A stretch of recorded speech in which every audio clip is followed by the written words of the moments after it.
crypto with Bitcoin up about 10% and tons of news to unpack that seems to be tailwinds for the crypto industry. Good thing we have NLW here to help us go through the top stories of the week. This is the Friday Five. Let's go. Let's go.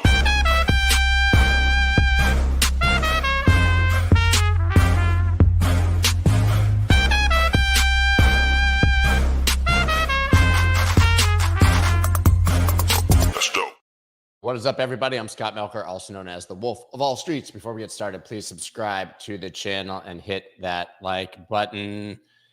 We had a lot of mystery as to when October would start. And of course, right at the back half of the month, here we go. Bitcoin up 10%. We're so back. It turns out when you dig into it, it tends to be. I think that I saw someone studied it. It was like the 14th was the average day that it kicked off or something. So we're actually quite in line so far, it seems.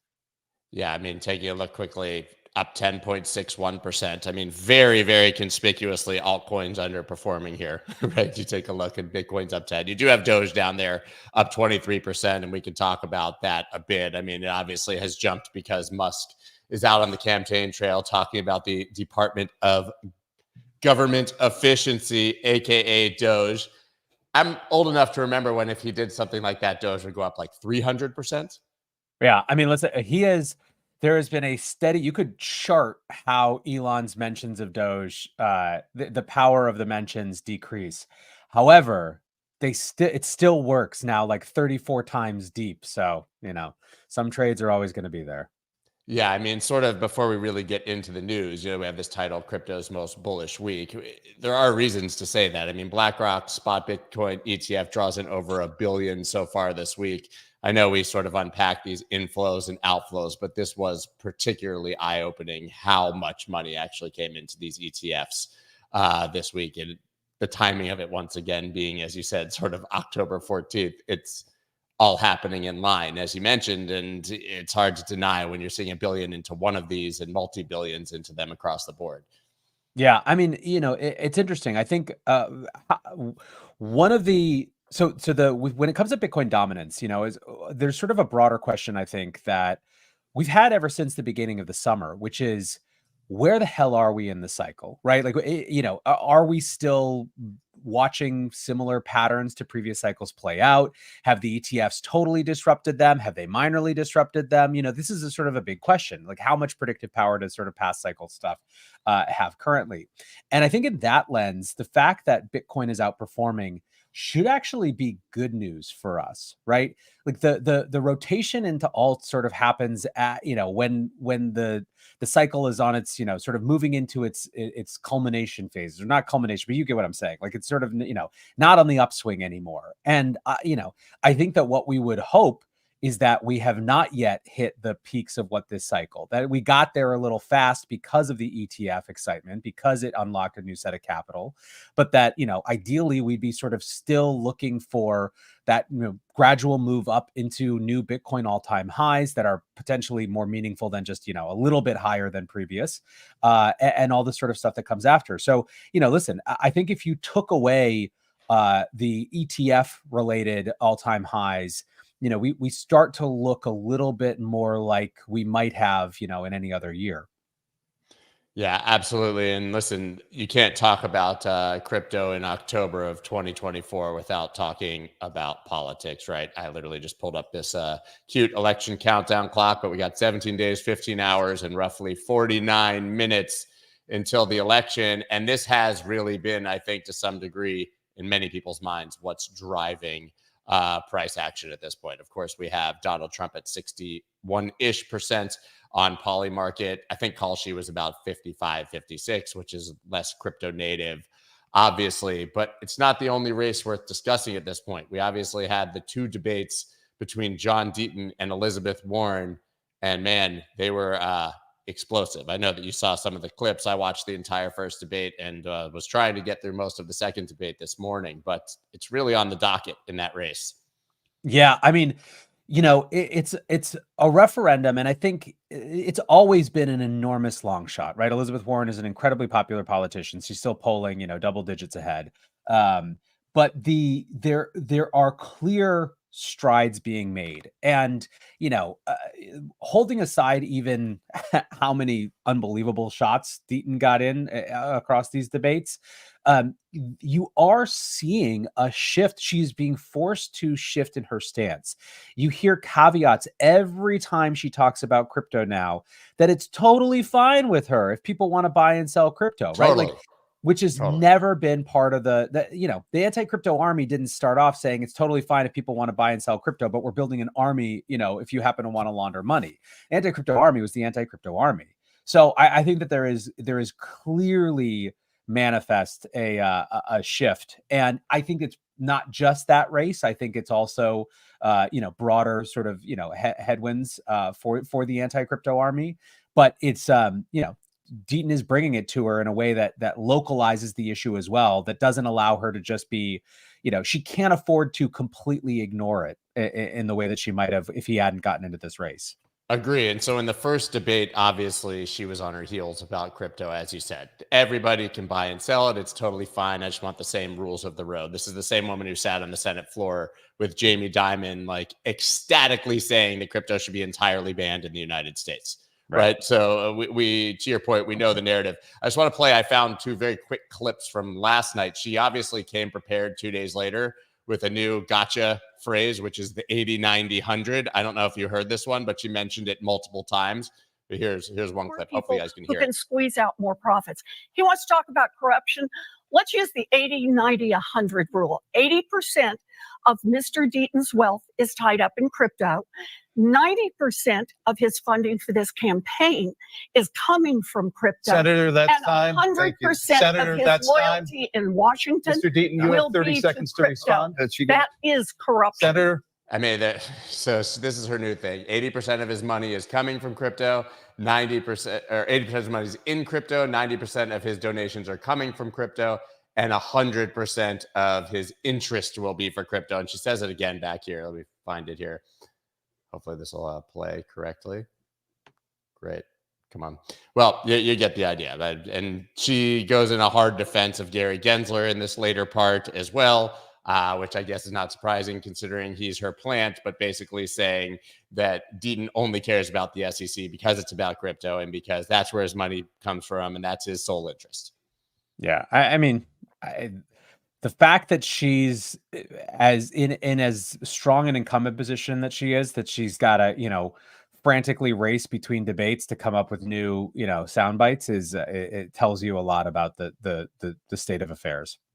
It does. And I mean, still the reality, I think, of the election is that he's pretty far behind, right? As much as we love to focus on these debates, you got to imagine that your average Senate debate doesn't draw that much attention. So we're in a situation where he just needs a ton of money to get a ton of exposure so that people even know his name. I mean, right now this has her at 56, him at 34. I've seen polls where they're within 10 or 11%, depending on what it is. This is theoretically doable in 3 weeks if he has some sort of viral hit. But it seems like we know that the most entrenched senators in the world rarely lose, right? Yeah, of course. I don't, look, you never get into an election with 100% conviction that you're going to lose. You just couldn't fight it that way. But I also think that he clearly got into this election for more than just the very outside chance that he would win. He got in to take these issues to her, to plant them, on her front door, make her answer those questions in front of her constituents, and he has. Yeah, I was always most interested. Listen, if he has a 1% chance of winning, great. I'm willing to support that. I just wanted to hear them on the debate stage and make her answer the questions, and she did. So I found it personally gratifying and entertaining, but it doesn't mean that I think he's necessarily going to be able to pull this off in a few weeks. Moving on to somebody who's been aggressively campaigning, we've got Elon Musk here. And he's obviously been on the campaign trail in Pennsylvania, which I think has had a meaningful impact. But the story I want to talk about is that they moved a whole lot of Bitcoin. Their $760 million of their Bitcoin went from the wallet everybody knows to a bunch of wallets nobody knows, obviously leading to wild conjecture as to what could be happening there. My gut never said that means they're selling it, right? It's not like it went to a transparent exchange account. And there are a lot of reasons that you would move it around. But what do you make of this big transfer here? A couple things. One, I agree. I don't think that it's a logical conclusion to jump to that this would a priori suggest that they're about to sell it.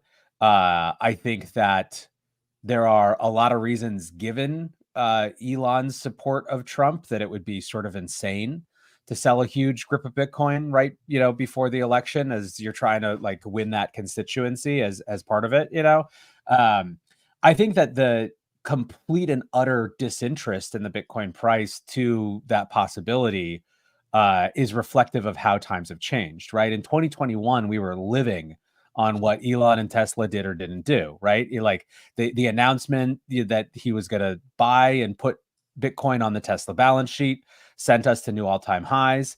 And then like 15 minutes later, when he decided that he realized that there was an environmental issue, so Tesla wasn't going to accept Bitcoin. I mean, that was the thing that stopped that last bull cycle. Yeah, I mean, fully. So I think that we got used to Elon as a fickle friend, among other things. But look, Bitcoin didn't bat an eye. And I think that, especially in the context of the inflows that we've seen from ETFs this week, the ability for Bitcoin to handle 760 million, in sales, even if that were to happen, I think is just so different now than it was back then.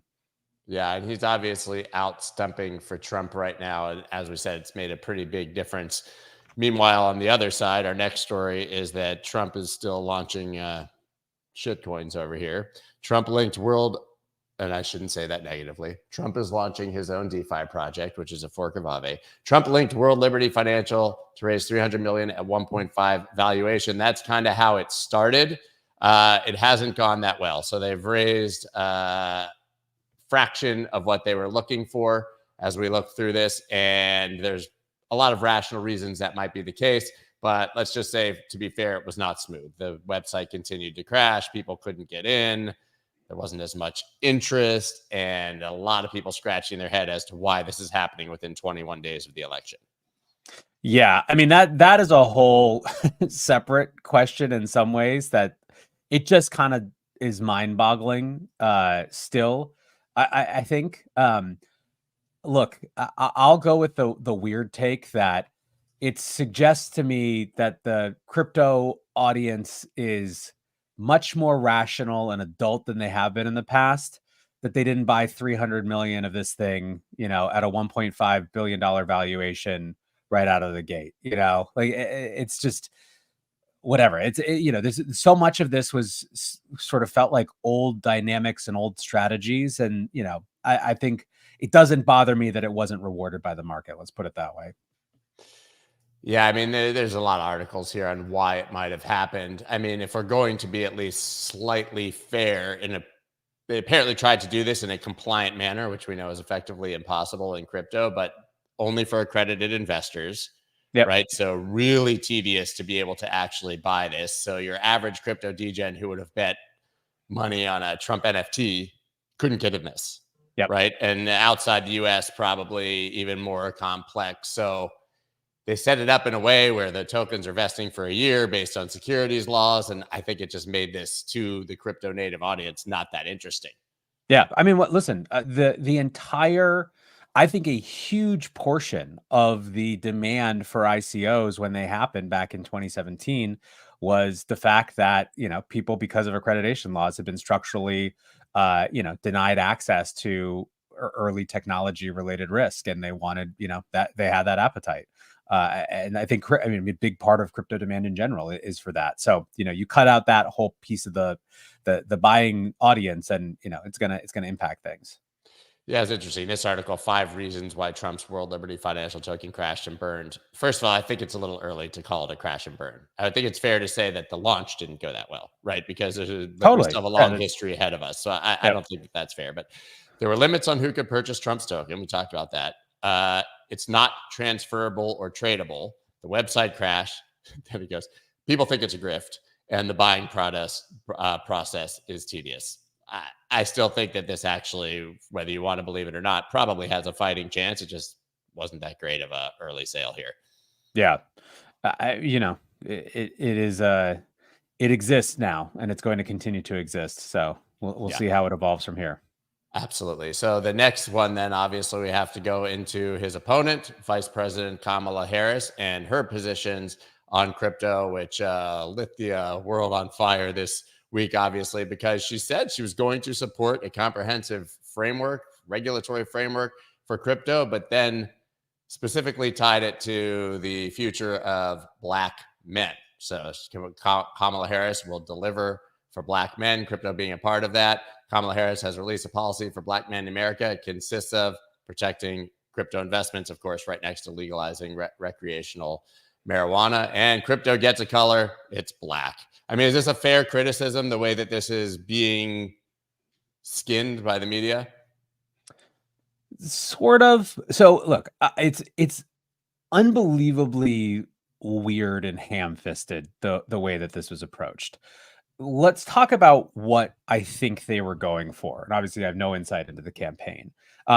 There is an acknowledgement implicit here that Black audiences, Black male audiences in particular, are buying crypto at a higher rate than others, right? This is not just Black audiences, it's other minority groups in America as well.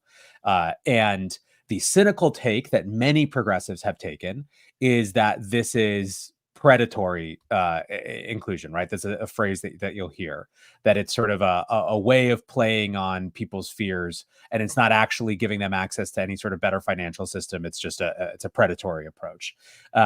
This is the most positive take on that, I think, in some ways, potentially a sort of an acknowledgement that there are legitimate reasons, or this is the way that she could have taken this. She could have said, this is an important thing to an important constituency. Like, I'm for important things for an important constituency.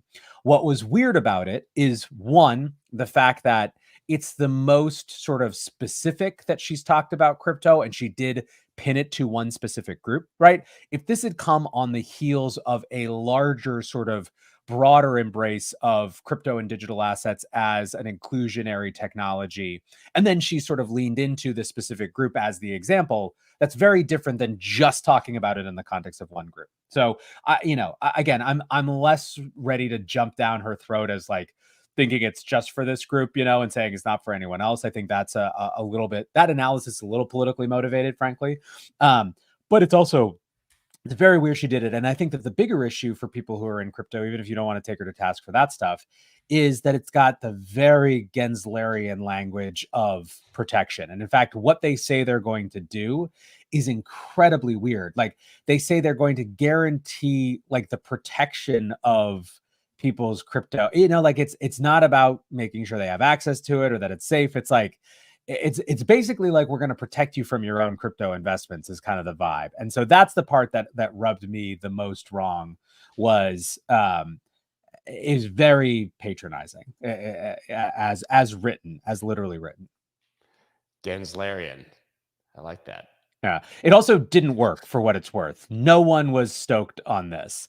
The whole crypto sector was sort of, pick your reason to find it just weird, even if not like, outright offensive. And then the progressives just freaked the hell out about it too, right? I could pull up quotes from these groups who are basically just like, they think that Kamala's in the pocket of crypto because of this, and they use language like that. I mean, literally, if you go look at progressive Twitter, everyone. Yeah, it's unbelievable. So very ineffective, if nothing else. Yeah, it's like you have what we heard from Elizabeth Warren. Like, the hyper progressives are saying, if you're even speaking favorably of it, and especially in this manner, then you must be in the pocket of crypto, and they're giving you money. And this billionaire Chris Larson from XRP gave you money, so that's why you're saying this. And everyone else is like, you completely don't get it, and you're pandering to race. Yeah. And it makes no sense. She lost everyone here. And to be fair, like, we know that politicians, when speaking to a certain audience, pander to that audience, right? She's there for a very specific reason, and that's to gain votes from those people. But she should have just said, "Hey, we're going to get a clear."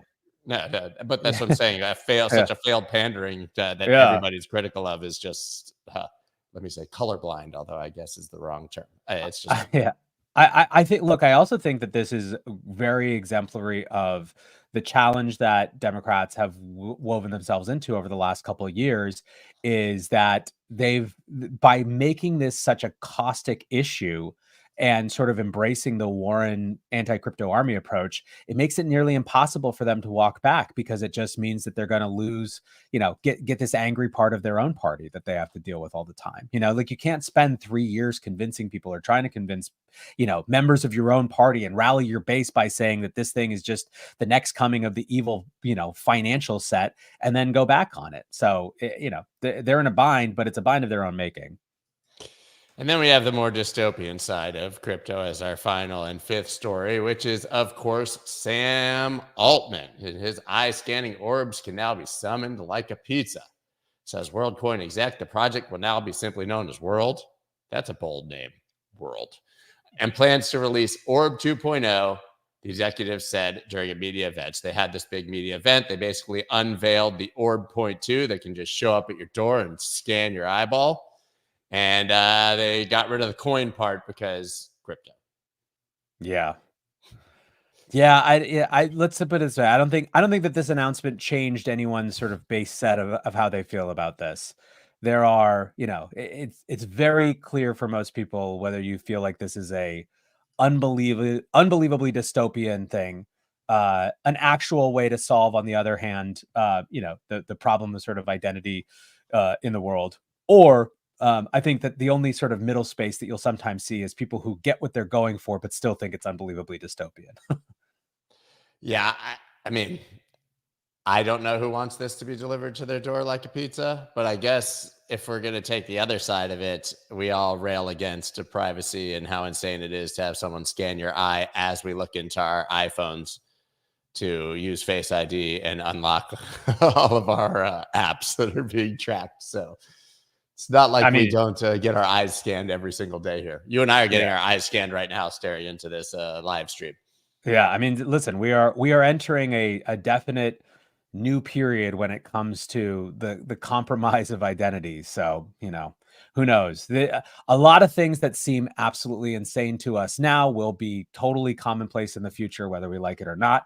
But that also doesn't mean that you have to just go gently into the good night when something seems, particularly egregious on that front. Yeah, just not letting them scan my eyeball. That's all there is Yeah, to it. For whatever reason, I don't know if it's them or if it's the whole, ChatGPT going from a nonprofit to him having billions of dollars part. I just question the intentions specifically in this case. I've had enough up close and personal with billionaire Sams of questionable integrity that I'm not gonna give this one too easy a pass. Oh man, he's getting the Sam Association treatment. Association by Sam. There's no better way to end this, guys. That's all we got for you today on the Friday Five. Of course, listen to the breakdown by NLW every single day. It's amazing. And follow him on X. That's all we got for you guys. Thanks, Nathaniel, man. We'll see you next week. Cheers, guys. That's dope.